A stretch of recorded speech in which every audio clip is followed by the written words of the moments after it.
नमस्कार साथियों, जय हिंद जय भारत। साथियों, एमकेडी न्यूज़ चैनल में आपका स्वागत है। आप हमारे चैनल पर नए हो तो चैनल को सब्सक्राइबर जरूर करें। राजस्थान विधानसभा चुनाव को लेकर एबीपी न्यूज़ की सबसे बड़ी प्रावधान जारी हो चुकी है। इस बार राजस्थान के अंदर होने वाले विधानसभा चुनाव में किस पार्टी की सरकार बनती नजर आ रही है? क्या राजस्थान के अंदर हर 5 साल में बदलने वाली सरकार, क्या इस बार एबीपी बीजेपी पार्टी की वापसी होने वाली है? इस बार कांग्रेस पार्टी तोड़ने वाली है, पूरा रिकॉर्ड बनाने वाली है अपनी सरकार। इस बार आरएलपी पार्टी दोनों पार्टियों को देने वाली है तगड़ा झटका। 2023 में बनाने वाली इस त्रिकोणीय मुकाबला, और इस बार आम आदमी पार्टी भी हर नेताओं की नींद उड़ाने वाली है। राजस्थान की कुल 200 विधानसभा सीटों पर किस पार्टी को ज़्यादा सीटें मिलने वाली है और कौन सी पार्टी बनने वाली है सरकार? और सरकार एबीपी न्यूज़ का जिस प्रकार 200 सीटों का सर्वे जारी हुआ है, वो सर्वे आप किस बीस रखने वाले हैं? और दोस्तों, सर्वे शुरू होने से पहले आपको से सवाल हैं कि आप राजस्थान से वीडियो देख रहे हैं तो कमेंट में ज़रूर बताना, इस बार किस पार्टी की सरकार बनेगी? क्या सचिन और अशोक गहलोत के बीच लड़ाई हो रही है, उसमें नुकसान हो सकता है? क्या कांग्रेस पार्टी को, क्या बीजेपी पार्टी के सीएम चेहरे पर लड़ाई हो रही है? और बीजेपी पार्टी को क्या बड़ा झटका लगने वाला है? आखिरकार राजस्थान के किस पार्टी की जीत? भरतपुर के अंदर कुल 7 सीटें हैं, लेकिन बीजेपी की बात की जाए 2 पर है, कांग्रेस की बात की जाए तो 5 पर आ रही है, लेकिन आरएलपी की बात कही तो 0 पर नजर आती हुई दिखा रही है मेरे भाइयों। और इस कमेंट पर आप जरूर बताना कि कौन सी पार्टी की सरकार बनने वाली है। आगे देखते रहिए। उदयपुर जिला, उदयपुर में कुल 8 सीटें हैं, लेकिन बीजेपी की बात की जाए तो 3 पर नजर आती हुई दिखा रही है। कांग्रेस की बात की जाए तो 5 पर नजर आ रही है, लेकिन आरएलपी की बात की जाए तो हमें 0 पर नजर आती हुई दिखा रही है मेरे भाइयों। आगे कमेंट पे आप जरूर बताना, आरएलपी पार्टी क्या कुछ बिगाड़ सकती हैं? त्रिकोणीय मुकाबला जिला पाली है, उसमें बीजेपी की बात की जाए 2 पर है, कांग्रेस की बात की जाए तो 4 पर नजर आ रही है, लेकिन आरएलपी की बात की जाए तो 0 पर नजर आ रही है, लेकिन अन्य पार्टियों की बात की जाए 0 पर नजर आ रही है मेरे भाइयों। अजमेर जिले में कुल 8 सीटें हैं, लेकिन बीजेपी की बात की जाए तो 2 पर नजर आ रही है, कांग्रेस सब पर नजर आ रही है, लेकिन हम आरएलपी की बात की जाए तो 0 पर नजर आती हुई दिखा रही है मेरे भाइयों।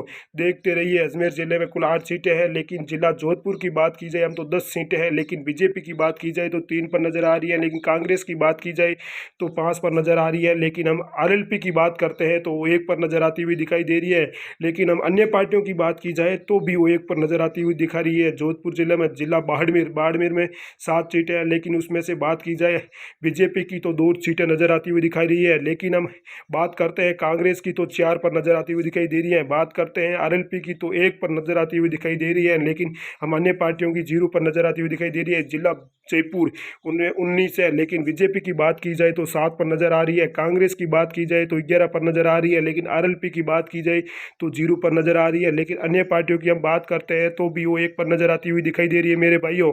जिला अलवर की बात की जाए तो बीजेपी सब पर खड़ी है, लेकिन कांग्रेस की बात की जाए तो 5 पर है, लेकिन आरएलपी की बात की जाए तो 0 पर नजर आ रही है। अन्य पार्टियों की हम बात करते हैं तो 0 पर नजर आती हुई दिखाई दे रही है मेरे भाइयों। आप इस चैनल पर बने रहिए। आपको कोई भी ऐसी जानकारी हो तो हमें तुरंत बताइए। जिला भीलवाड़ा, उसमें 7 है, लेकिन बीजेपी की बात की जाए 3 पर है, कांग्रेस की बात की जाए 4 पर है, लेकिन आरएलपी की बात की जाए 0 पर नजर आ रही है, लेकिन अन्य पार्टियों की अब बात करते हैं तो भी वो 0 पर नजर आती हुई दिखाई दे रही है। भीलवाड़ा में जिला हनुमानगढ़ की बात की जाए, हनुमानगढ़ में 5 हैं, लेकिन बीजेपी की बात की जाए तो 2 पर नजर आती है, कांग्रेस की बात करते हैं तो 3 पर नजर आती है, आरएलपी की बात करते हैं तो 0 पर नजर आती है, लेकिन हम अन्य पार्टियों की बात करते हैं तो भी वो 0 पर नजर आती हुई दिखाई दे रही है। जिला दौसा की बात की जाए, जिला दौसा में 5 हैं, लेकिन बीजेपी की बात करते हैं तो 2 पर नजर आती हैं, लेकिन कांग्रेस की बात करते हैं तो 3 पर नजर आती हैं, लेकिन आरएलपी की बात करते हैं तो 0 पर नजर आती हुई दिखाई दे रही है, लेकिन हम अन्य पार्टियों की भी बात करते हैं तो वो भी 0 पर नजर आती हुई दिखाई दे रही है। जिला बारह में कुल 4 सीटें हैं, लेकिन हम बीजेपी की बात करें तो 1 पर नजर आती हुई दिखाई दे रही है, लेकिन कांग्रेस की भी बात करते हैं तो 3 पर नजर आती हुई दिखाई दे रही है, लेकिन आरएलपी की बात करते हैं तो 0 पर नजर आती दिखाई दे रही है। अन्य पार्टियों तो 0 पर ही नजर आती हुई दिखाई दे रही है मेरे भाइयों। नागौर जिला में कुल 10 सीटें हैं, लेकिन हम बात करें बीजेपी की बात करें तो 3 पर नजर आती हुई दिखाई दे रही है। कांग्रेस की बात करें तो 5 पर नजर आती हुई दिखाई दे रही है। आरएलपी की बात की जाए तो 2 पर नजर आती हुई दिखाई दे रही है मेरे भाइयों। अन्य पार्टियों की हम बात करते हैं तो वो 0 पर ही नजर आती हुई दिखाई दे रही है मेरे भाइयों। सीकर जिला में कुल 8 सीटें हैं, लेकिन बीजेपी की बात की जाए तो 4 पर नजर आती हुई दिखाई दे रही है। लेकिन हम कांग्रेस की बात करें तो भी वो 4 पर नजर आती दिखाई दे रही है। आरएलपी की बात की जाए तो 0 पर नजर आती हुई दिखाई दे रही है मेरे भाइयों। अन्य पार्टियों की हम बात करते हैं तो भी वो 0 पर नजर आती हुई दिखाई दे रही है। लेकिन बीकानेर जिले की बात की जाए तो कुल 4 सीटें हैं, लेकिन बीजेपी की हम बात करते हैं तो 3 पर नजर आती हुई दिखाई दे रही है। कांग्रेस की बात करें तो 4 पर नजर आती हुई दिखाई दे रही है। आरएलपी की बात की जाए तो 0 पर नजर दिखाई दे रही है। लेकिन हम अन्य पार्टियों की बात की जाए तो 0 पर नजर दिखाई। भीलवाड़ा जिला भीलवाड़ा में कुल 7 सीटें हैं, लेकिन बीजेपी की बात करें 3 पर नजर है। कांग्रेस की बात करें तो 4 पर है, लेकिन आरएलपी की बात करें तो 0 पर नजर आती हुई दिखाई दे रही है। अन्य पार्टियों की हम बात करते हैं तो भी वो 0 पर नजर आती हुई दिखाई दे रही है मेरे भाइयों। बने रहिए इस चैनल पर। लेकिन बूंदी जिला में कुल 3 सीटें हैं, लेकिन बीजेपी 2 पर नजर आती हुई दिखाई दे रही है। कांग्रेस की बात की जाए तो 1 पर नजर आती हुई दिखाई दे रही है। आरएलपी की बात की जाए तो 0 पर नजर आती हुई दिखाई दे रही है मेरे भाइयों। अन्य पार्टियों की हम बात करें तो भी वो 0 पर नजर आती हुई दिखाई दे रही है मेरे भाइयों। धौलपुर जिले की हम कुल बात करते हैं तो कुल 4 सीटें हैं, लेकिन उसमें बीजेपी की बात करते हैं तो 2 सीटें ही दिखाई दे रही है। लेकिन कांग्रेस की बात करते हैं उस पर 2 सीटें नजर आती हुई दिखाई दे रही है।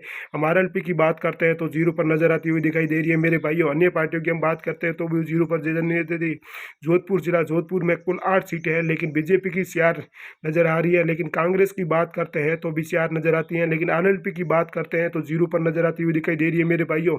हम अन्य पार्टियों की बात करें तो भी वो 0 पर आती हुई नजर दिखाई दे रही है मेरे भाइयों। अब बात करते हैं झालावाड़ जिले में कुल 4 सीटें हैं, लेकिन हम बीजेपी की बात करें तो 2 पर नजर आती हुई दिखाई दे रही है मेरे भाइयों। कांग्रेस की बात करें तो भी 2 पर नजर आती हुई दिखाई दे रही है। आरएलपी की बात करें तो 0 पर नजर दिखाई दे रही है। लेकिन अन्य पार्टियों की हम बात करते हैं तो भी 0 पर नजर दिखाई दी है। चित्तौड़गढ़ जिला कुल 5 सीटें हैं, बीजेपी 1 पर नजर आ रही है, कांग्रेस 3 पर आ रही है, लेकिन आरएलपी 0 पर नजर आ रही है। अन्य पार्टियों की बात की जाए तो भी वो 0 पर नजर आती हुई दिखाई दे रही है मेरे भाइयों। राजस्थान के अंदर चित्तौड़गढ़ जिले की हम बात कर रहे हैं कुल 5 सीटें हैं, लेकिन प्रतापगढ़ जिले की हम बात करें तो कुल 2 सीटें हैं, लेकिन बीजेपी 0 पर नजर है, कांग्रेस 2 पर नजर है। लेकिन आरएलपी की बात करते हैं तो वो 0 पर नजर आती हुई दिखाई दे रही है। अन्य पार्टियों की बात करें तो भी वो 0 पर नजर आती हुई दिखाई दे रही है मेरे भाइयों। प्रतापगढ़ में कुल 2 सीटें हैं, लेकिन मेरे भाइयों आप आगे बने रहिए। डूंगरपुर जिले की हम बात करते हैं कुल 4 सीटें हैं, लेकिन बीजेपी की हम बात करें तो 1 पर नजर आती हुई दिखाई दे रही है। लेकिन हम कांग्रेस की बात करें तो 3 पर नजर आती हुई दिखाई दे रही है मेरे भाइयों। हम आरएलपी की बात करें तो 0 पर नजर आती हुई दिखाई दे रही है मेरे भाइयों। लेकिन हम अन्य पार्टियों की बात करें तो भी वो 0 पर नजर आती हुई दिखाई दे रही है मेरे भाइयों। हम बात करते हैं बांसवाड़ा में कुल 5 सीटें हैं, लेकिन बीजेपी की बात करते हैं तो 2 पर नजर आती हुई दिखाई दे रही है। कांग्रेस की बात करते हैं तो मेरे भाइयों 3 पर नजर दिखाई दे रही है। लेकिन आरएलपी की बात करें तो 0 पर नजर दिखाई दे रही है। लेकिन अन्य पार्टियों की बात करते हैं तो भी वो 0 पर नजर आती हुई दिखाई दे रही है मेरे भाइयों। देखते रहिए और चैनल पर बने रहिए। और चैनल को अभी तक सब्सक्राइब नहीं किया है तो मेरे भाइयों अभी तक कर लीजिए, क्योंकि हम आपको महत्वपूर्ण सूचना हर समय आपको उपलब्ध कराते रहते हैं। इसलिए आप इतना तो हमें फर्ज बनता ही है कि आप एक हमें सब्सक्राइबर तो ज़रूर कर लीजिए मेरे भाइयों। और हम आपको ले चलते हैं आगे महत्वपूर्ण जानकारी देने के लिए। आप इस चैनल पर नए हो तो आप इस चैनल को सब्सक्राइबर ज़रूर करना मेरे भाइयों। हम आपको हर समय आपको हर वीडियो उपलब्ध करवाते रहेंगे। Thank you. एमकेडी न्यूज़ में आपका स्वागत है, आपका अभिनंदन है। आप इस चैनल पर बने रहिए और हर प्रकार के वीडियो में कुछ गड़बड़ी लगे तो आप हमें ज़रूर बताइए, कमेंट करके बताइए। राजस्थान में अगली सरकार किसकी बनने वाली